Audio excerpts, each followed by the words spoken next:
Hello students, good morning, जय श्री कृष्णा। आप सभी का आपके अपने चैनल DCS फिजिक्स पर स्वागत है। मैं दीक्षा खंडेलवाल आप लोगों के लिए इंग्लिश का थर्ड पार्ट लेकर आई हूँ। मैंने आपको फर्स्ट चैप्टर के फर्स्ट और सेकंड पार्ट करवाए थे। आई होप बहुत अच्छे से समझ में आए होंगे। अब मैं इसका थर्ड पार्ट लेकर आई हूँ। उससे पहले मैं आपको बता देती हूँ कि जो फर्स्ट और सेकंड पार्ट करवाए थे उसमें वाटर के बारे में क्या बताया गया था। वाटर बहुत ही उपयोगी है हमारे लिए और हमारी पृथ्वी दोनों के लिए। इसकी वजह से एग्रीकल्चर में बहुत सुविधा मिलती है और मवेशियों को पानी पीने को मिलता है। और जो मिट्टी है वो साइड साइड में जब जलोढ़ क्षेत्रों में जमा हो जाती है तो वो जो मिट्टी है वो बहुत ही उपजाऊ बन जाती है, जिससे एग्रीकल्चर के लिए बहुत ज़्यादा फायदा होता है।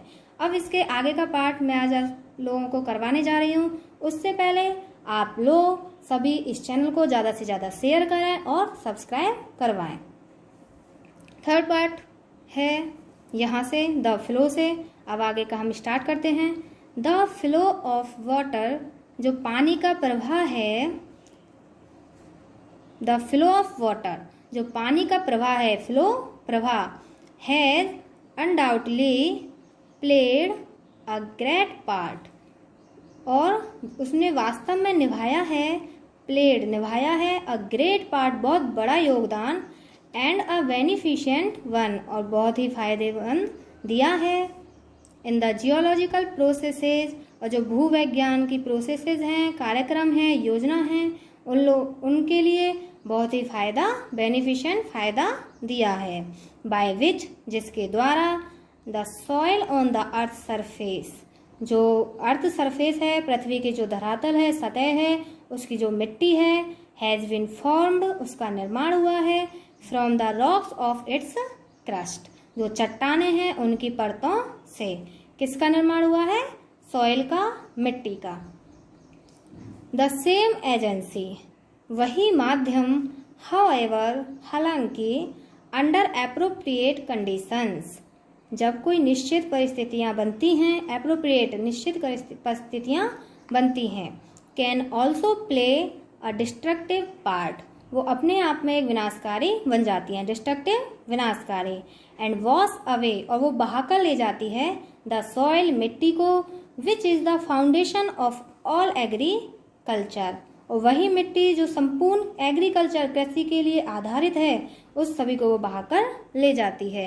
And if allowed to proceed unchecked, और यदि ये मिट्टी इसी प्रकार से बिना किसी बाधा के बहती चली गई, can have the most disastrous effects, यदि उसका इसी तरह से विक्षेपण होता चला जा रहा है तो can have the most disasters effects, तो उसके बहुत ज़्यादा खतरनाक प्रभाव, इफेक्ट्स दिखाई देंगे, नजर आएंगे। On the life of the country, जो देहाती लोगों का जीवन है उस पर बहुत ज़्यादा इसका असर देखने को हमें मिलेगा। The problem of soil erosion, erosion जो अपरदन है, मिट्टी का जो कटाव होता है उसको बोलते हैं सॉइल इरोजन, जो मिट्टी का अपरदन है, is one of the serious import in various countries, अनेक प्रकार के जो देश हैं उनमें वह सीरियस, चिंतित का विषय है। Specially in many parts of India, और ये बहुत बड़ी समस्या बन चुकी है। कहाँ पर? मैनी पार्ट्स ऑफ इंडिया, जो भारत के कुछ क्षेत्र हैं बहुत, उनमें भी ये समस्या बन चुकी है। The conditions under which it occurs, ऐसी परिस्थितियां जिसके अंदर दिखाई देता है, ऑक्योर्स दिखाई देता है, दिखता है, and the measures by which it can be checked, and the measures, और ऐसे कुछ उपाय, मेजर्स उपाय, बाय विच जिसके द्वारा, इट कैन बी चेक्ड जिसे रोका जा सकता है, चेक्ड किया जाता है, रोका जा सकता है, are deserving of the closest study, जिसको हमें बहुत अच्छे से ध्यान से अध्ययन करना चाहिए। क्लोजेस्ट स्टडी, बहुत अच्छे से अध्ययन करना चाहिए, जिससे हम क्या कर सकें, उस मिट्टी के जो अपरदन है उसको रोक सकें। सॉइल इरोजन ऑक्योर्स, जो ये मृदा का अपरदन है वो दिखाई देता है, इन सक्सेसिव स्टेप्स, कुछ बहुत सारी जगह पर स्टेप्स, बहुत तरीकों से, द अर्लीस्ट ऑफ विच में इजली पास, वह बहुत गुजर जाता है, कैसे? अननोटिस्ड, बिना ध्यान में आए ही, द अर्लीस्ट ऑफ विच में ईजिली पास, वो गुजर जाता है बिना ध्यान दिए। इन द लेटर स्टेजेस, और आगे के जो स्तर हैं, the cutting up and washing away, जो कट जाती है, एंड वॉशिंग अवे बह जाती है, of the earth is only too painfully, और ये पृथ्वी के लिए कैसा है, पेनफुली, बहुत ही दुख भरा है, दर्द भरा है। Apparent in the formation of deep gullies and ravines, जो कि इससे क्या होता है कि अनेक बड़े बड़े गड्ढे, दर्रे और नालियां बन जाती हैं। गलीज एंड रेविन्स, दर्रे, गड्ढे और नालियां, which make all agriculture impossible, और जब ये ऐसी गलियां और नालियां और गड्ढे बन जाते हैं तो उनमें एग्रीकल्चर, कृषि करना बहुत ही असंभव हो जाता है। इम्पॉसिबल, असंभव कार्य हो जाता है। सडन बर्स्ट, कभी कभार, burst of excessively heavy rain, बहुत ही मूसलाधार बारिश आती है जब हो जाती है, resulting in a large run of surplus water, तो उससे क्या रिजल्ट देखने को मिलता है, उसे बहुत ज़्यादा मात्रा में जो पानी है वो बहता चला जाता है, अत्यधिक मात्रा में अतिरिक्त पानी बहकर चला जाता है। इज द प्रिंसिपल फैक्टर, इसका मुख्य कारण है इन कॉजिंग सॉइल एरोजन, क्या है, जो मृदा अपरदन है उसका ये मुख्य कारण क्या है कि जब मूसलाधार बारिश होती है तो मिट्टी कटने लगती है और उससे गड्ढे और नालियां बन जाती हैं, तो ये अपरदन का बहुत बड़ा कारण है। कॉन्ट्रीब्यूटरी कॉजेज, कुछ सहायक कारण ये भी हैं, are the slope of the land, कि जो कहीं कहीं पर जो जमीन है वो ढलान के रूप में होती है, स्लोप, ढलान। Removal of the protective coat of vegetation, कई जगह ऐसी हैं जहाँ पर वनस्पति को काट दिया जाता है, जो कि जो पृथ्वी है उसके ऊपर एक आवरण बना के रखती थी। प्रोटेक्टिव कोट, एक आवरण बना के रखती थी, प्रोटेक्ट करती थी। The existence of ruts along which, और ऐसी कई नालियाँ भी हो जाती हैं, रट्स, नालियाँ भी हो जाती हैं, along which the water can flow, जिनसे पानियाँ बह सकता है, विद रैपिडली गैदरिंग मोमेंटम, अत्यधिक गति प्राप्त करके। जब नालियाँ बन जाती हैं, नालियाँ होती हैं, तो उनमें भी जो पानी होता है वो बहुत तेजी, स्पीड से एक गति बढ़ा के और वो बहता चला जाता है। And the absence of any checks to such flow, और हम कुछ ऐसे उपाय बिल्कुल भी नहीं कर पाते हैं जिससे कि उस प्रवाह को रोक सकें। किसके प्रवाह को? पानी के प्रवाह को रोक सकें। इनक्रेडिबली लार्ज क्वांटिटीज, ऐसी इस अविश्वसनीय रूप से जो बहुत बड़ी मात्रा है, ऑफ प्रीसियस, बहुमूल्य, सॉइल, इस मिट्टी के, कैन बी वॉश्ड अवे, जो कि ऐसे बहकर चली जाती है।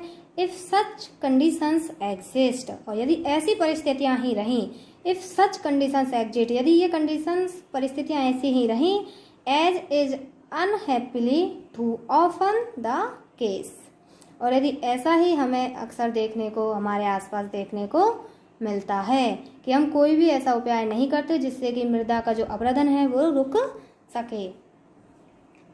The menace which soil halogen presents to the continuance of successful, the menace, जो धमकी है, menace, धमकी, with soil erosion, जो मृदा अपरदन के रूप में है, presents to the continuance of successful agriculture, जो निरंतर बढ़ने वाली कृषि है, निरंतर होने वाली जो कृषि है उसके लिए अपने आप में एक क्या है, धमकी है, menace है।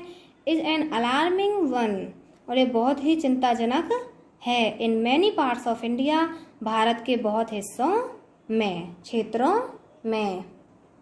कॉलिंग अर्जेंटली फॉर अटेंशन, और एक ऐसा विषय है, अर्जेंटली, तत्काल ही, अटेंशन, ध्यान चाहता है, एंड प्रिवेंशन एक्शन, और वो चाहता है कि इस कार्य रोकने के लिए, इस कार्य को रोकने के लिए और हम कुछ ऐसा कार्य करें। The terracing of the land, the construction of bunds to check the flow of water, the terracing of the land, उस जमीन को, उस मिट्टी को समान रूप से बनाना, द कंस्ट्रक्शन ऑफ बंड्स, किसका? बंड्स का। बंड्स होते हैं बांध, बांध का निर्माण करना, कंस्ट्रक्शन करना। To check the flow of water, जिससे जो पानी है उसके प्रवाह को रोका जा सके। The practice of counter cultivation, और जो समुच्चय खेती है, योजना है उनकी, उनका जो कार्य है। And the planting of appropriate types of vegetation, और जो उचित रूप की जो वनस्पति है हम उनको उगाएं। Are amongst the measures that have been suggested, और ये क्या सजेस्ट किया जाता है, क्या उपाय दिया जाता है? Amongst the measures that have been suggested, ये सजेस्ट किया जाता है, ये प्रस्तुत किया जाता है कि इन उपायों को हम करें मिट्टी के अपरदन को रोकने के लिए। इट इज़ ऑब्वियस, यह स्पष्ट है। दैट द एम, कि हमारा लक्ष्य ये होना चाहिए। Should be to check the flow of water, कि हम जो पानी का प्रवाह है उसको रोकें, उसके बहाव को रोकें, रोकें। द अर्लीस्ट पॉसिबल स्टेज, और ये सबसे पहली अवस्था में ही जो स्थिर अवस्था है उसमें ही हम इस पानी को रोक लें। बिफोर इट हैज़ एक्वायर्ड, इससे पहले की, बिफोर इट हैज़, इससे पहले की, एक्वायर्ड, ये प्राप्त कर ले, एनी एप्रिशिएबल मोमेंटम, कुछ निश्चित तेज प्रभाव, and corresponding large destructive power, और अंत में जिससे कि ये जो पानी है वो हमारे लिए कोई डिस्ट्रक्टिव, विनाशकारी कार्य ना कर पाए। क्योंकि हम पानी को यदि पहले ही रोक लेंगे तो उससे बहाव नहीं बनेगा, और बहाव नहीं बनेगा तो ये हमको कोई भी नुकसान नहीं पहुंचाएगा। Water is the basis of life, जो पानी है वो मानव जीवन का आधार है, बेसिस है। एवरी एनिमल, प्रत्येक जानवर के लिए, एंड एवरी प्लांट, और प्रत्येक पौधे के लिए। कंटेंस अ सब्सटेंशियल प्रपोर्शन, एक निश्चित अनुपात रखता है, ऑफ फ्री और कंबाइंड वाटर, कुछ निश्चित स्थिर प्रभावशील पानी का, इन इट्स बॉडी, हमारी बॉडी में, अपने शरीर में। And know kind of physiological activity is possible in which the fluid does not play an essential part. And know kind of physiologically activity, ऐसी कोई भी शारीरिक क्रिया संभव नहीं है, इज पॉसिबल, संभव नहीं है, in which the fluid does not play, जहाँ जो पानी है वो नहीं निभाता हो एन एसेंशियल पार्ट, अपना महत्वपूर्ण योगदान। वाटर इज ऑफ कोर्स, पानी है वास्तव में, नेसेसरी फॉर एनिमल लाइफ, जानवरों के लिए और मानव लाइफ के लिए नेसेसरी है, जरूरी है। वाइल मॉइस्चर, जबकि जो नमी होती है, मॉइस्चर, नमी, इन द सॉइल, मिट्टी में, इज इक्वली इम्पेरेटिव, वो उतनी ही महत्वपूर्ण है, for the life and growth of plants, किसकी लाइफ के लिए और ग्रोथ के लिए? पौधों की ग्रोथ के लिए। मतलब जब पौधे बढ़ते हैं उनके जीवन के लिए पानी और जो मिट्टी की वो मॉइस्चर, नमी है, वो बहुत ही ज़्यादा उपयोगी है। एंड ट्रीज, दो the quantity necessarily varies enormously with the species, and trees, though the quantity necessarily, वो पेड़ों में भी वो मात्रा उतनी ही आवश्यक है, varies enormously with the species, लेकिन जो पेड़ हैं उनकी प्रजातियों के हिसाब से पानी की मात्रा देखी जा सकती है। मतलब जो पौधे होते हैं उनकी पानी लेने की जो मात्रा होती है वो अलग अलग होती है। रेगिस्तान में जो पानी है वो पौधों को कम दिया जाता है, कम मिलता है, और जो कहीं पर जैसे जिस प्रजाति के पेड़ होते हैं उनको पानी की मात्रा उतनी ही उपलब्ध होती है। The conservation and utilisation of water, The conservation and utilization of water is thus fundamental for human welfare. The conservation, संरक्षण, and utilization, उपयोग of water, पानी का संरक्षण और उपयोग is thus fundamental, वो आधारभूत है, for human welfare, हमारे जो मानव जीवन है उसके वेलफेयर, कल्याण के लिए।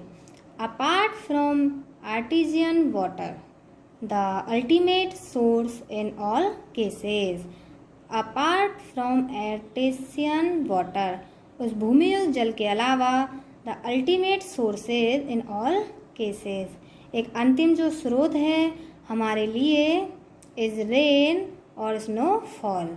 वो क्या है? जो बारिश है और स्नोफॉल बर्फबारी से। स्नोफॉल बर्फबारी मतलब जो वाटर है वो जमीन बारिश से और स्नोफॉल बर्फबारी से। मच ऑफ इंडियन एग्रीकल्चर, जो इंडियन एग्रीकल्चर है, कृषि है, डिपेंड्स ऑन सीजनल रेनफॉल। वो किस पर डिपेंड होती है? Depends on seasonal rainfall. जो समय समय पर जो बारिश होती है वो उस पर डिपेंड होती है। एंड इज देयरफॉर, इसीलिए वेरी सेंसिटिव, बहुत ही संवेदनशील होती है, टू एनी फेलियर और रेगुलरिटी ऑफ द सेम, किसी भी असफलता के लिए, सफलता के लिए, और इरेगुलरिटी ऑफ द सेम, उसकी अनिश्चितता के लिए, इरेगुलरिटी के लिए। The problems of soil erosion, जो मृदा अपरदन की समस्याएं हैं, परेशानियां हैं, एंड ऑफ इनएडिक्वेट और अपर्याप्त और इरेगुलर और अनियमित जो होने वाली रेनफॉल बारिश है, are closely connected with each other, ये बिल्कुल बहुत घनिष्ठ रूप से कनेक्टेड, निश्चित रूप से जुड़े हुए हैं अपने आप से, ईच अदर अपने आप से, एक दूसरे से। क्या? जो बारिश होना और नहीं होना वो आपस में एक दूसरे से जुड़े हुए हैं। इट इज क्लियर, यह क्लियर है, स्पष्ट है, that the adoption of techniques preventing soil, कि हमें जो नई तकनीक हैं, टेक्निक्स हैं, उनका उपयोग करना चाहिए, गोद लेना चाहिए। गोद लेने का मतलब यहाँ पर उपयोग करना चाहिए। प्रिवेंटिंग सॉइल एरोजन, जिससे कि हम जो मृदा अपरदन है उसको रोक सकें। वुड ऑल्सो हेल्प, और वो हमारे इसमें भी सहायता करेगा, टू कंजर्व, हम संरक्षित करें, कंजर्व संरक्षण करना, कंजर्व संरक्षित करें, एंड कीप द वाटर, और उस पानी को बनाए रखें, जमा करके रखें, वेयर इट इज़ वांटेड, जहाँ पर जो ये पानी है उसकी जो ज़रूरत है उसे हम चाह सकें, उसको आवश्यकता हो वहाँ पर उस पानी को पहुँचाया जा सके। इन अदर वर्ड्स, दूसरे शब्दों में कहें तो on and in the soil, चाहे वो पानी मिट्टी के अंदर हो या पानी मिट्टी के बाहर हो, ऊपर हो। एंड सच टेक्निक्स देयरफॉर, और जो ऐसी तकनीकियाँ हैं, सच टेक्निक्स, जो तकनीकियाँ हैं, therefore serve a double purpose, जो हमारे जो दोहरे उद्देश्य है उसको पूरा करने के लिए उन तकनीक को उपयोग में लेना चाहिए, जो कि जो उन समस्या है उनको हल कर सके। इट इज़ एविडेंट, यह प्रमाणित है, एविडेंट है, हाउएवर, हालांकि, that in a country having only seasonal rainfall, की जो ऐसी कंट्री है जहाँ पर एक निश्चित मौसम में ही बारिश होती है, and immense quantity of rain water, जहाँ पर बहुत सारा बारिश का जो पानी है, must necessarily run of the ground, यहाँ पर जो वाटर है जो वो मिट्टी ग्राउंड पर आते ही बह के चला जाता है, तो उस पानी के संरक्षण के बारे में भी हमें सोचना चाहिए। The collection and utilisation of this water, और जो पानी है उसका कलेक्शन, संरक्षण और यूटिलाइजेशन, उपयोग, is therefore of vital importance, ये हमारे लिए बहुत ही ज़्यादा महत्वपूर्ण विषय है। Much of it flows down into the streams, much of it flows down, उस सब जो पानी है उसमें से बहुत सारा तो बह जाता है, इनटू द स्ट्रीम्स, उन धाराओं में, स्ट्रीम्स धाराओं में, एंड रिवर्स नदियों में, and ultimately finds its way to the sea, और जो अंततः वो अपना रास्ता कहाँ बना लेता है? सी, समुद्रों में। मतलब जो वो पानी है वो धीरे धीरे धाराओं में, नदियों में होकर सीधे समुद्र में जाके पहुँच जाता है। इनक्रेडिबली लार्ज क्वांटिटीज, और जो बहुत बड़ी मात्रा है, ऑफ द प्रीसियस फ्लूइड, जो इस अमूल्य जो पदार्थ है, तरल है, पानी, उसकी आर दस लॉस्ट टू द कंट्री। हमारे जो देश में से वो क्या हो जाता है, वो बह के चला जाता है कहाँ पर, समुद्रों में। और हम क्या कर देते हैं, उस पानी को लॉस्ट, खो देते हैं, क्योंकि जब वो पानी है जो बारिश में पड़ता है वो सब बह बह के नदियों से, धाराओं से समुद्रों में चल जाता है, जिससे हमारे देश में पानी की बहुत मात्रा कम हो जाती है। The harnessing of our rivers, हमें उन नदियों को भी काम में लेना चाहिए। The water of which now mostly runs to waste is a great national problem.